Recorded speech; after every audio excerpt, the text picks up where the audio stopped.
ಆತ್ಮೀಯ ಸ್ಪರ್ಧಾರ್ಥಿ ಮಿತ್ರರೇ, ನಾನು ನಿಮ್ಮ ನೆಚ್ಚಿನ ಆರ್ ಮಂಜುನಾಥ್. ಸ್ಪರ್ಧಾಚೇತನ ಅಕಾಡೆಮಿ ಯೂಟ್ಯೂಬ್ ಚಾನಲ್ಗೆ ತಮ್ಮೆಲ್ಲರಿಗೂ ಸ್ವಾಗತ.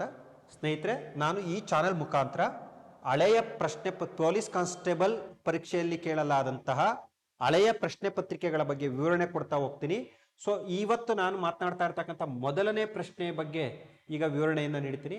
ಸೊ ಮೊದಲನೇ ಪ್ರಶ್ನೆ ಯಾವುದು ಅಂದ್ರೆ, ಐಹೊಳೆ ಶಾಸನದ ಕರ್ತೃ ಯಾರು? ಅಂದ್ರೆ ಐಹೊಳೆ ಶಾಸನವನ್ನ ರಚಿಸಿರ್ತಕ್ಕಂಥವ್ರು ಯಾರು ಅಂತ.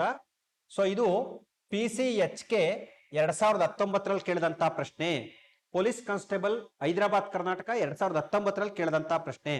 ಆತ್ಮೀಯರೇ, option A Ravikirti, option B UN song, option C Bharavi, option D ದಂಡಿ. ಸರಿಯಾದ ಉತ್ತರ ಯಾವುದು ಅಂತ ಕಮೆಂಟ್ ಮಾಡ್ರಿ ನೋಡೋಣ. ಸೊ ಇದಕ್ಕೆ ಸರಿಯಾದಂತ ಉತ್ತರ ರವಿಕೀರ್ತಿ. S, right. ಇದಕ್ಕೆ ಸರಿಯಾದಂತ ಉತ್ತರ ರವಿಕೀರ್ತಿ. ಈ ರವಿಕೀರ್ತಿಯ ಬಗ್ಗೆ ನಾವು ನೋಡೋದಾದ್ರೆ, ಈತ ಎರಡನೇ ಪುಲಕೇಶಿ ಕಾಲದಲ್ಲಿ ಐಹೊಳೆ ಶಾಸನವನ್ನ ಕೆತ್ತಿಸಿದಾನೆ. ಈ ಐಹೊಳೆ ಶಾಸನ ನರ್ಮದಾ ನದಿ ಕದನದ ಬಗ್ಗೆ ಮಾಹಿತಿಯನ್ನ ಒಳಗೊಂಡಿದೆ. ಯಾವ ಕದನದ ಬಗ್ಗೆ? ನರ್ಮದಾ ನದಿ ಕದನದ ಬಗ್ಗೆ. ಅಂದ್ರೆ ಇಲ್ಲಿ ಇಮ್ಮಡಿ ಪುಲಕೇಶಿ ಹರ್ಷವರ್ಧನನನ್ನ ಸೋಲಿಸಿದ ಮಾಹಿತಿಯನ್ನ ಒಳಗೊಂಡಿರ್ತಕ್ಕಂಥದ್ದನ್ನ ನೋಡ್ತೀವಿ. ಸೊ ಅದೇ ರೀತಿಯಾಗಿ ಈ UN ಸಾಂಗ್ ಇದೆನಲ್ಲ, ಈತ ಚೀನಾದ ಯಾತ್ರಿಕ. UN ಸಾಂಗ್ ಯಾರು ಅಂದ್ರೆ ಚೀನಾದ ಯಾತ್ರಿಕ. ಈತ ಇಮ್ಮಡಿ ಪುಲಕೇಶಿ ಮತ್ತು ಹರ್ಷವರ್ಧನರ ಆಳ್ವಿಕೆಯ ಕಾಲದಲ್ಲಿ ಭಾರತಕ್ಕೆ ಭೇಟಿ ನೀಡಿರ್ತಾನೆ. ಇಮ್ಮಡಿ ಪುಲಕೇಶಿ ಮತ್ತು ಹರ್ಷವರ್ಧನರ ಕಾಲದಲ್ಲಿ ಭಾರತಕ್ಕೆ ಭೇಟಿ ನೀಡಿರ್ತಾನೆ. ಈತ CUK ಎಂಬ ಗ್ರಂಥವನ್ನ ರಚಿಸಿದ್ದಾನೆ. UN ಸಾಂಗ್ ರಚಿಸಿರ್ತಕ್ಕಂಥ ಗ್ರಂಥ CUK. ಮತ್ತು ಭಾರವಿ ಗುಪ್ತರ ಕಾಲದ ಕವಿ. ಭಾರವಿ ಗುಪ್ತರ ಕಾಲದ ಕವಿ. ಈತ ಕಿರಾತಾರ್ಜುನೀಯ ಎಂಬುವಂತಹ ಒಂದು ಕೃತಿಯನ್ನು ರಚಿಸಿದ್ದಾನೆ. ಇದು ಕೂಡ exam point of view very important. ಕಿರಾತಾರ್ಜುನೀಯ ಎಂಬ ಕೃತಿಯನ್ನು ರಚಿಸಿದ್ದಾನೆ. ಅದೇ ರೀತಿಯಾಗಿ ದಂಡಿ ಆಲ್ಸೋ ಗುಪ್ತರ ಕಾಲದ ಕವಿ. ಈತ ದಶಕುಮಾರ ಚರಿತೆ ಎಂಬ ಕೃತಿಯನ್ನು ರಚಿಸಿದ್ದಾನೆ. ಸೊ ಕಾಂಪಿಟೇಟಿವ್ ಎಕ್ಸಾಮ್ ಅಲ್ಲಿ ಕವಿಗಳು ಮತ್ತು ಅವರು ರಚಿಸಿರ್ತಕ್ಕಂಥ ಕೃತಿಗಳು ವೆರಿ ಇಂಪಾರ್ಟೆಂಟ್. ನಾನು ಮುಂದಿನ ತರಗತಿಗಳಲ್ಲಿ ನಿಮ್ಗೆ ಅದನ್ನ ಒಂದು ಲಿಸ್ಟ್ ಅನ್ನೇ ಮಾಡಿ ನೀವು ನೆನಪಿಡಲು ಸಹಾಯಕವಾಗುವಂತೆ ಮಾಡ್ತಕ್ಕಂಥ ಒಂದು ಸಣ್ಣ ಪ್ರಯತ್ನವನ್ನ ಮಾಡ್ತೀನಿ. ಸೊ ಹಾಗಾದ್ರೆ ಐಹೊಳೆ ಶಾಸನದ ಕರ್ತೃ ಯಾರು ಅಂದ್ರೆ ರವಿಕೀರ್ತಿ. ರವಿಕೀರ್ತಿ ಸರಿಯಾದಂತ ಉತ್ತರ. PCHK 2019 ಕೇಳಿರ್ತಕ್ಕಂಥ ಪ್ರಶ್ನೆ. ಸೊ ಇಲ್ಲಿ ಗಮನಿಸಬೇಕಾದಂತ ಇನ್ನೊಂದು ಅಂಶ ಏನಪ್ಪಾ ಅಂದ್ರೆ, ನೆಕ್ಸ್ಟ್ ಪ್ರಶ್ನೆ ಯಾವುದು ಅಂತಕ್ಕಂಥದ್ದನ್ನ ನಾವು ನೋಡೋದಾದ್ರೆ, ಸೊ ನಿಮ್ಗೆ ಬೋರ್ಡ್ ಮೇಲೆ ಕಾಣ್ತಾ ಇದೆ ನೆಕ್ಸ್ಟ್ ಪ್ರಶ್ನೆ. ಸೊ ನೆಕ್ಸ್ಟ್ ಪ್ರಶ್ನೆ, ರಾಷ್ಟ್ರಕೂಟ ರಾಜವಂಶದ ಮೂಲ ಪುರುಷ. ರಾಷ್ಟ್ರಕೂಟ ರಾಜವಂಶದ ಮೂಲ ಪುರುಷ. ಇದು KSISF PC 2018 ಕೇಳಿರ್ತಕ್ಕಂಥ ಪ್ರಶ್ನೆ. ಕೈಗಾರಿಕಾ ಭದ್ರತಾ ಪಡೆಗಳು ಪೊಲೀಸ್ ಕಾನ್ಸ್ಟೇಬಲ್ 2018 ಕೇಳಿದಂತ ಪ್ರಶ್ನೆ. ರಾಷ್ಟ್ರಕೂಟ ರಾಜವಂಶದ ಮೂಲ ಪುರುಷ ಯಾರು ಅಂತ ಅಂದ್ರೆ ರಾಷ್ಟ್ರಕೂಟ ಮನೆತನದ ಸ್ಥಾಪಕ option A Danti Durga, option B 1ನೇ ಕೃಷ್ಣ, ಆಪ್ಷನ್ ಸಿ 3ನೇ ಇಂದ್ರ, ಆಪ್ಷನ್ ಡಿ 2ನೇ ಗೋವಿಂದ. 2ನೇ ಗೋವಿಂದ. ಇಲ್ಲಿ ಸರಿಯಾದಂತ ಉತ್ತರ ದಂತಿ ದುರ್ಗ. ಸರಿಯಾದಂತ ಉತ್ತರ ಯಾವ್ದು ಹೇಳ್ರಿ? ದಂತಿ ದುರ್ಗ. ಈತ ರಾಷ್ಟ್ರಕೂಟ ಮನೆತನದ ಸ್ಥಾಪಕ. ಈತ ಏನ್ ಮಾಡ್ತಾನಪ್ಪ ಅಂದ್ರೆ ಬಾದಾಮಿ ಚಾಲುಕ್ಯರ 2ನೇ ಕೀರ್ತಿವರ್ಮನನ್ನ ಸೋಲಿಸಿ ಅಧಿಕಾರಕ್ಕೆ ಬರ್ತಾನೆ.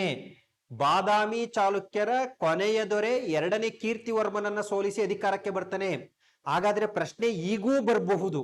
ಏನು ಅಂದ್ರೆ, ರಾಷ್ಟ್ರಕೂಟ ಮನೆತನದ ಸ್ಥಾಪಕನಾದಂತ ದಂತಿ ದುರ್ಗ ಈ ಕೆಳಗಿನ ಯಾರ ಸಾಮಂತನಾಗಿದ್ದನು? ಆರಂಭದಲ್ಲಿ ಯಾರ ಸಾಮಂತನಾಗಿದ್ದನು ಅಂದ್ರೆ ಬಾದಾಮಿ ಚಾಲುಕ್ಯರ 2ನೇ ಕೀರ್ತಿವರ್ಮನ ಸಾಮಂತನಾಗಿದ್ದ. ಸೊ ಆತನನ್ನ ಸೋಲಿಸಿ ಈತ ಅಧಿಕಾರಕ್ಕೆ ಬಂದಿರತಕ್ಕಂಥದ್ದನ್ನ ನಾವು ನೋಡ್ತಾ ಹೋಗ್ತೀವಿ. ಇನ್ನ ಈ 1ನೇ ಕೃಷ್ಣ ಯಾರು ಅಂತ ನೋಡೋದಾದ್ರೆ ರಾಷ್ಟ್ರಕೂಟರ ಮೊದಲ ಪ್ರಸಿದ್ಧ ಅರಸ.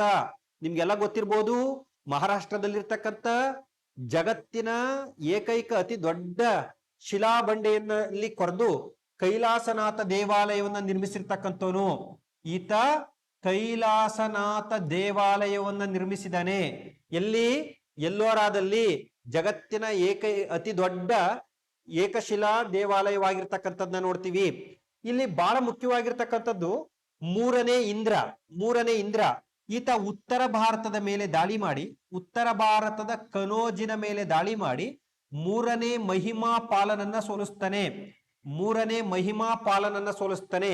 ಉತ್ತರ ಭಾರತದ ಮೇಲೆ ದಾಳಿ ಮಾಡಿ ಕನೋಜಿನ ಅರಸ ಮೂರನೇ ಮಹಿಮಾಪಾಲನನ್ನ ಸೋಲಿಸಿದಂತ ರಾಷ್ಟ್ರಕೂಟರ ದೊರೆ ಯಾರು ಅಂದ್ರೆ ಮೂರನೇ ಇಂದ್ರ ಆಗಿರ್ತಕ್ಕಂಥದ್ದನ್ನ ನಾವು ನೋಡ್ತಾ ಹೋಗ್ತೀವಿ. ಸ್ನೇಹಿತರೆ, ಈ ಪ್ರಶ್ನೆಗೆ ಸರಿಯಾದಂತ ಉತ್ತರ ದಂತಿದುರ್ಗ. ಸೊ ಇಲ್ಲಿ ಗಮನಿಸಬೇಕಾದಂತ ನೆಕ್ಸ್ಟ್ ಪ್ರಶ್ನೆ ಯಾವುದು ಅಂದ್ರೆ, ಅತಿ ಮುಖ್ಯವಾಗಿರ್ತಕ್ಕಂಥ ನೆಕ್ಸ್ಟ್ ಪ್ರಶ್ನೆ ಯಾವುದು ಅಂತಕ್ಕಂಥದ್ದನ್ನ ನಾವು ನೋಡೋದಾದ್ರೆ, ಸೊ ಇಲ್ಲಿ ನೆಕ್ಸ್ಟ್ ಪ್ರಶ್ನೆ ಕಾಣ್ತಾ ಇದೆ ನಿಮ್ಗೆ ಸ್ಕ್ರೀನ್ ಮೇಲೆ. ದ್ವಾರ ಸಮುದ್ರವೆಂದು ಯಾವ ಸ್ಥಳವನ್ನ ಕರೆಯುತ್ತಾರೆ? ದ್ವಾರ ಸಮುದ್ರವೆಂದು ಈ ಕೆಳಗಿನ ಯಾವ ಸ್ಥಳವನ್ನ ಕರೆಯುತ್ತಾರೆ? ಇದು ಸಿಟಿ ಪೊಲೀಸ್ ಕಾನ್ಸ್ಟೇಬಲ್ ಎಕ್ಸಾಮ್ 2015ರಲ್ಲಿ ಕೇಳಿದಂತ ಪ್ರಶ್ನೆ. ಸಿಟಿ ಪೊಲೀಸ್ ಕಾನ್ಸ್ಟೇಬಲ್ ಎಕ್ಸಾಮ್ 2015ರಲ್ಲಿ ಕೇಳಿದಂತ ಪ್ರಶ್ನೆ. ಸೊ ಇಲ್ಲಿ ಆಪ್ಷನ್ಗಳು ಏನಿವೆ ಅಂತಕ್ಕಂಥದ್ದನ್ನ ನಾವು ಒಮ್ಮೆ ನೋಡೋದಾದ್ರೆ, ಹಾಸನದ ಹಳೇಬೀಡು, ಹಾಸನದ ಹಳೇಬೀಡು, ಕೊಡಗು, ಕೊಡಗು, ಕಲಬುರ್ಗಿ, ಕಲಬುರ್ಗಿ, ಬೆಂಗಳೂರು. Option D Bengaluru. ನಿಮ್ಗೆ 4 ಆಪ್ಷನ್ ಕೂಡ ಸ್ಕ್ರೀನ್ ಮೇಲೆ ಕಾಣ್ತಾ ಇದೆ. ಸೊ ಸರಿಯಾದಂತ ಉತ್ತರ ಯಾವುದು ಅಂದ್ರೆ ಹಾಸನದ ಹಳೇಬೀಡು. ಬಹಳ ಸಿಂಪಲ್ ಆಗಿರ್ತಕ್ಕಂಥ ಉತ್ತರ, ತಮ್ಮೆಲ್ಲರಿಗೂ ತಿಳಿದಿರ್ತಕ್ಕಂಥ ಉತ್ತರ ಹಾಸನದ ಹಳೇಬೀಡು. ಸ್ನೇಹಿತರೆ, ಇಲ್ಲಿ ಗಮನಿಸಬೇಕಾದಂಥದ್ದು, ಈ ಹಳೇಬೀಡು ಇತ್ತಲ್ಲ, ಇದು ಹೊಯ್ಸಳರ ರಾಜಧಾನಿ. ಹೊಯ್ಸಳರ ಅತಿ ಮುಖ್ಯ ರಾಜಧಾನಿ ಯಾವುದು ಅಂದ್ರೆ ಹಳೇಬೀಡು. ಹಾಗಾದ್ರೆ ಪ್ರಶ್ನೆ ಈಗೂ ಕೇಳ್ಬೋದು, ಹೊಯ್ಸಳರ ಪ್ರಾರಂಭಿಕ ರಾಜಧಾನಿ ಯಾವುದು? ಈ ಹೊಯ್ಸಳರ ಪ್ರಾರಂಭಿಕ ರಾಜಧಾನಿ ಚಿಕ್ಕಮಗಳೂರು ಜಿಲ್ಲೆಯ, ಹೇಳ್ರಿ ಒಂದ್ಸಲ, ಚಿಕ್ಕಮಗಳೂರು ಜಿಲ್ಲೆಯ ಮೂಡಬಿದ್ರೆ ತಾಲೂಕಿನ ಅಂಗಡಿ ಗ್ರಾಮ. ಚಿಕ್ಕಮಗಳೂರು ಜಿಲ್ಲೆಯ ಮೂಡಬಿದ್ರೆ ತಾಲೂಕಿನ ಅಂಗಡಿ ಗ್ರಾಮ ಅಥವಾ ಸೊಸೆಊರು ಅಂತಲೂ ಕೂಡ ಅದನ್ನ ಕರೀತಾರೆ. ಸೊಸೆಊರು ಇದು ಹೊಯ್ಸಳರ ಆರಂಭಿಕ ರಾಜಧಾನಿ. ನೆಕ್ಸ್ಟ್ ಇಲ್ಲಿಂದ ಬೇಲೂರಿಗೆ ವಿನಯಾದಿತ್ಯ ಅಂತಕ್ಕಂಥವನು ವರ್ಗಾವಣೆ ಮಾಡ್ತಾನೆ.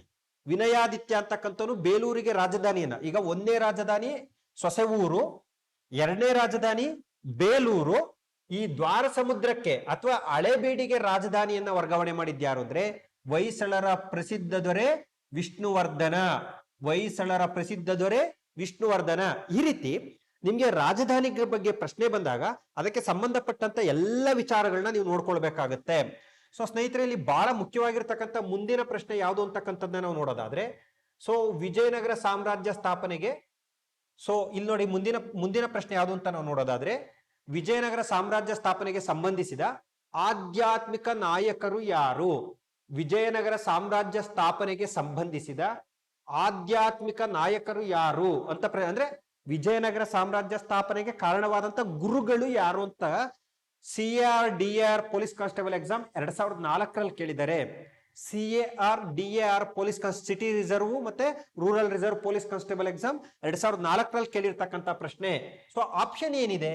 ಆಪ್ಷನ್ ಎ ಪುರಂದರದಾಸರು, ಆಪ್ಷನ್ ಬಿ ವಿದ್ಯಾರಣ್ಯರು, ಆಪ್ಷನ್ ಸಿ ಅಪ್ಪಯ್ಯ ದೀಕ್ಷಿತರು, ಆಪ್ಷನ್ ಡಿ ರಾಮದಾಸರು. ಸೊ ಸರಿಯಾದ ಉತ್ತರ ಬಹಳ ಜನಕ್ಕೆ ಗೊತ್ತಿರುತ್ತೆ. ಸೊ ಸರಿಯಾದ ಉತ್ತರ ವಿದ್ಯಾರಣ್ಯರು. ಹೇಳಿ, ವಿದ್ಯಾರಣ್ಯರು. ಈ ಪ್ರಶ್ನೆಗೆ ಸರಿಯಾದ ಉತ್ತರ ವಿದ್ಯಾರಣ್ಯರು. ಹಾಗಾದ್ರೆ ಪುರಂದರದಾಸರು ಎಲ್ಲಿ ಬರ್ತಾರೆ ಸರ್ ಅಂದ್ರೆ, ಇವರು ವಿಜಯನಗರ ಸಾಮ್ರಾಜ್ಯದ ಆಳ್ವಿಕೆಯ ಕಾಲದಲ್ಲೇ ಬರ್ತಕ್ಕಂಥದ್ದು. ಯಾರು ಆಳ್ವಿಕೆ ಮಾಡ್ಬೇಕಾದ್ರೆ? ಕೃಷ್ಣದೇವರಾಯರು ಆಳ್ವಿಕೆ ಮಾಡ್ಬೇಕಾದ್ರೆ ಬರ್ತಾರೆ. ಇವರ ಪ್ರಸಿದ್ಧ ಕೃತಿಗಳನ್ನ ಕೀರ್ತನೆಗಳು ಅಂತ ಕರಿತೀವಿ ನಾವು. ಪುರಂದರದಾಸರ ಕೀರ್ತನೆಗಳು ಅಂತಾನೆ ಪಾಪ್ಯುಲರ್. ಪುರಂದರದಾಸರನ್ನ ನಾವು ಕರ್ನಾಟಕ ಸಂಗೀತದ ಪಿತಾಮಹ ಅಂತ ಕರಿತೀವಿ. The father of Karnataka classical music. Karnataka ಸಂಗೀತದ ಪಿತಾಮಹ ಯಾರು ಅಂತ ಕೇಳಿದ್ರೆ ಪುರಂದರದಾಸರು. ಸಾಕಷ್ಟು ಎಕ್ಸಾಮ್ ಅಲ್ಲಿ ಕೇಳಿದರೆ. ಹಾಗಾದ್ರೆ ಹಿಂದೂಸ್ತಾನಿ ಸಂಗೀತದ ಪಿತಾಮಹ ಯಾರು ಅಂತ ಕೇಳ್ತಾರೆ. ಹಿಂದೂಸ್ತಾನಿ ಸಂಗೀತದ ಪಿತಾಮಹ ತಾನ್ಸೇನ್. ಇವೆರಡು ನಿಮಗೆ ಗೊತ್ತಿರಲಿ. ಒಂದನೇದು ಕರ್ನಾಟಕ ಸಂಗೀತದ ಪಿತಾಮಹ ಪುರಂದರದಾಸರು, ಹಿಂದೂಸ್ತಾನಿ ಶಾಸ್ತ್ರೀಯ ಸಂಗೀತದ ಪಿತಾಮಹ ತಾನ್ಸೇನರು. ಸೊ ಇಲ್ಲಿ ಮೊದಲನೇದಕ್ಕೆ ನಮ್ಗೆ ವಿವರಣೆ ಏನು ಅಂದ್ರೆ, ಪುರಂದರದಾಸರು ಕೂಡ ವಿಜಯನಗರ ಸಾಮ್ರಾಜ್ಯದ ಆಳ್ವಿಕೆಯ ಕಾಲದಲ್ಲಿ ಬರ್ತಕ್ಕಂಥದ್ದು, ಕೃಷ್ಣದೇವರಾಯನ ಆಳ್ವಿಕೆಯ ಕಾಲದಲ್ಲಿ ಬರ್ತಕ್ಕಂಥದ್ದು. ಇವರನ್ನ ನಾವು ಕರ್ನಾಟಕ ಸಂಗೀತದ ಪಿತಾಮಹ ಅಂತ ಕರಿತೀವಿ. ನೆಕ್ಸ್ಟ್ ಕ್ಲಾಸ್ ಅಲ್ಲಿ ಪುರಂದರದಾಸರ ಬಗ್ಗೆನೇ ಹೆಚ್ಚಿನ ವಿವರಣೆಯನ್ನ ನೋಡ್ತಾ ಹೋಗೋಣ. ಸ್ನೇಹಿತರೆ, ಇಲ್ಲಿ ಗಮನಿಸಬೇಕಾಗಿರ್ತಕ್ಕಂಥ ಅಂಶ ಏನಪ್ಪಾ ಅಂದ್ರೆ, ನೆಕ್ಸ್ಟ್ ವಿದ್ಯಾರಣ್ಯರು. ವಿದ್ಯಾರಣ್ಯರು ವಿಜಯನಗರ ಸಾಮ್ರಾಜ್ಯ ಸ್ಥಾಪನೆಗೆ ಕಾರಣವಾದಂತ ಗುರುಗಳು. ಮಾಧವ ಕ್ರಿಯಾಶಕ್ತಿ ಅಂತ ಕೂಡ ಇವರನ್ನ ನಾವು ಕರಿತಾ ಹೋಗ್ತೀವಿ. ಇಂಥ ವಿದ್ಯಾರಣ್ಯರು 1336ರಲ್ಲಿ ವಿಜಯನಗರ ಸಾಮ್ರಾಜ್ಯದ ಸ್ಥಾಪನೆಗೆ ಕಾರಣವಾದಂತರು. ಅಕ್ಕ ಮತ್ತು ಬುಕ್ಕರಾಯರಿಗೆ ಮಾರ್ಗದರ್ಶನ ಮಾಡಿದಂತವ್ರು ವಿದ್ಯಾರಣ್ಯರ ಮಾರ್ಗದರ್ಶನದೊಂದಿಗೆ ವಿಜಯನಗರ ಸಾಮ್ರಾಜ್ಯ ಸ್ಥಾಪನೆ ಆಯ್ತು. ಸೊ ಇಲ್ಲಿ ರಾಮದಾಸರು ಅಂತ ನೋಡ್ತೀವಿ, ಸಮರ್ಥ ರಾಮದಾಸರು ಅಂತಾನೆ ಕರಿತೀವಿ. ಇವರು ಶಿವಾಜಿಯ ಆಧ್ಯಾತ್ಮಿಕ ಗುರುಗಳಾಗಿರ್ತಕ್ಕಂಥದ್ದನ್ನ ನೋಡ್ತೀವಿ. ಸ್ನೇಹಿತರೆ, ಇದೇ ರೀತಿಯಾದಂತ ಹೆಚ್ಚಿನ ಪ್ರಶ್ನೆಗಳ ವಿಶ್ಲೇಷಣೆಗಾಗಿ ಸ್ಪರ್ಧಾ ಚೇತನ ಅಕಾಡೆಮಿ ಚಾನೆಲ್ ಅನ್ನ ಸಬ್ಸ್ಕ್ರೈಬ್ ಮಾಡಿ ಮತ್ತು ಶೇರ್ ಮಾಡಿ ಅಂತ ಹೇಳ್ತಾ ಇವತ್ತಿನ ತರಗತಿಗೆ ಧನ್ಯವಾದಗಳನ್ನ ತಿಳಿಸ್ತಾ ಇದ್ದೀನಿ. ಎಲ್ಲರಿಗೂ ಒಳ್ಳೆಯದಾಗಲಿ. ನಮಸ್ಕಾರ.